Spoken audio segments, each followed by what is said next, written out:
welcome to Lukmaan IAS. So today we are going to analyze one more topic, SAARC 2.0 and Indian leadership put to test. In fact, this topic is in the light of this 2020 video conferencing of SAARC nations and some basics we need to know. And beside that, three important recent events, that is 2014 when the last summit was held in Kathmandu and Indian Prime Minister attended it. Then in 2016 the summit to be held in Islamabad was suspended due to Uri attack, and then this 2020 video conferencing in the wake of COVID-19. And after this video conferencing, in fact the analysts are of the view that this is a new version of SAARC 2.0. This idea has been promoted, and in fact several positive examples of regional cooperation can also be seen in the past few days, such as COVID emergency fund of $18.8 million has been constituted and operationalized. In fact all the 8 countries have contributed to this. Given this new phase of SAARC, Indian leadership is also put to test, and this is a big question. That is how India will deal with various challenges to infuse new life in SAARC. And two most important challenges for India are there. First is the continued Pak-sponsored terrorism, as we find in news also in Kashmir in recent days also some special forces commandos were martyred. Thus India's security concerns are there. Secondly, this is also very important, SAARC relies on principles of unanimity, but Pakistan plays obstructionist role.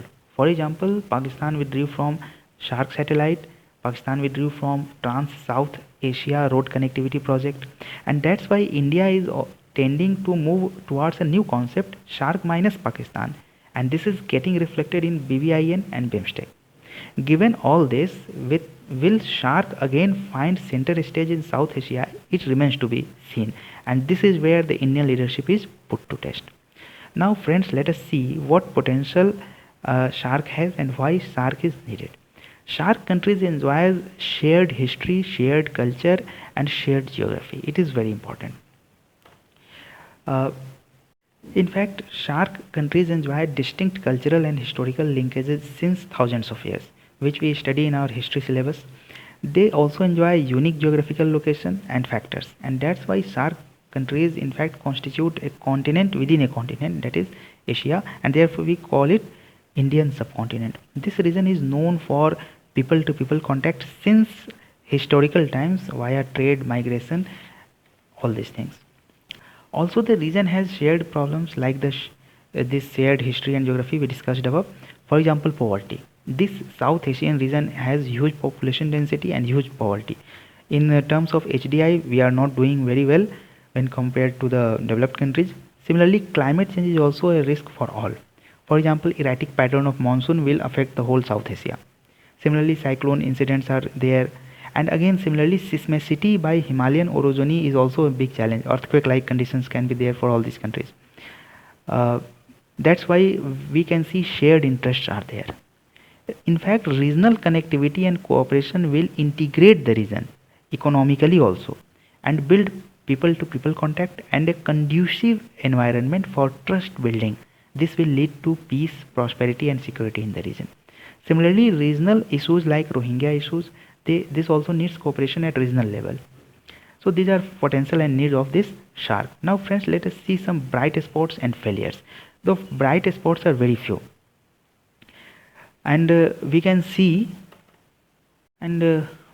friends how bright spots we can cite. One is the SAFTA, South Asian Free Trade Agreement, that was agreed to in 2006.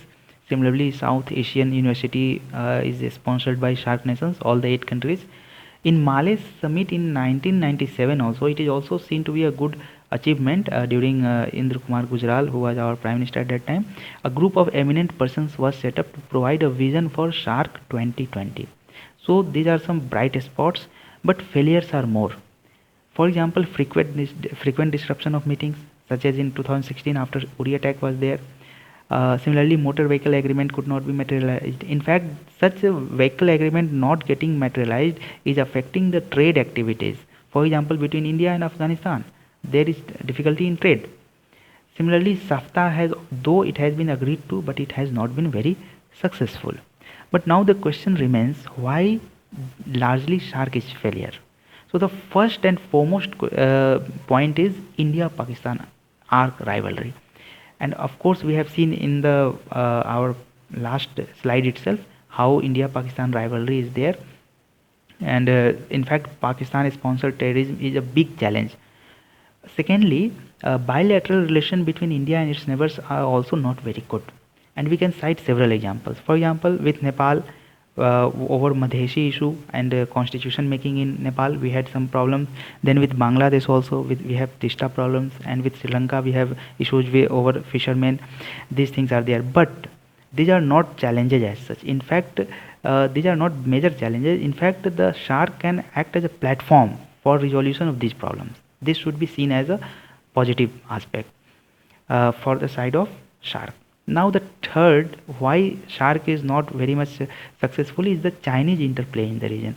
China is all-weather friend of Pakistan, and China and Pakistan economic corridor is there, and it is posing a threat to India's territorial integrity. It is one important aspect, and China is also making inroads in Afghanistan, then in Bangladesh, in Sri Lanka. In fact, the string of pearls theory in South Asia is one good example of Chinese interplay in the region.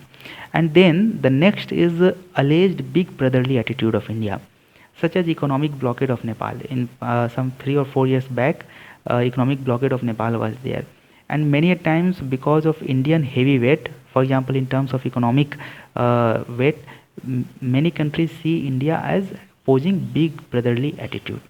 And in recent times, recent issues are also there.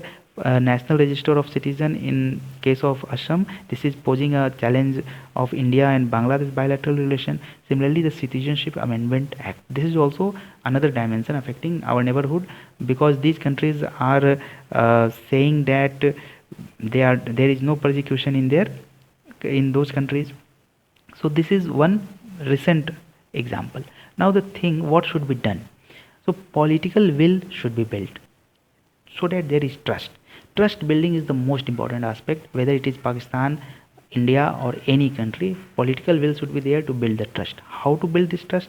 By increasing people to people contact, for example through cross-border trade, through cross-border cultural events, and materializing such motor vehicle acts, agreements, where this motor agreement is when this is there will be more trade and commerce, and then there will be more interdependence, more confidence building.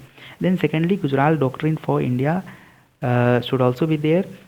For example, one important point from this doctrine we can cite out is India should be generous to the neighbors without expecting anything in return. And on the side of Pakistan also, Pakistan must understand that conflict and tension cannot take a country ahead. So given these things, we can expect that SAARC will be a success. Now let us see, to conclude, COVID-19 impact is going to be very different manner. How it will impact is very difficult to say, and it will take years to be normal, but it's a crisis where all the SAARC nations can come together. This poses an opportunity to all these countries to build trust and feeling of cooperation. Regional cooperation and effective SAARC will help in building a new South Asia. Thank you.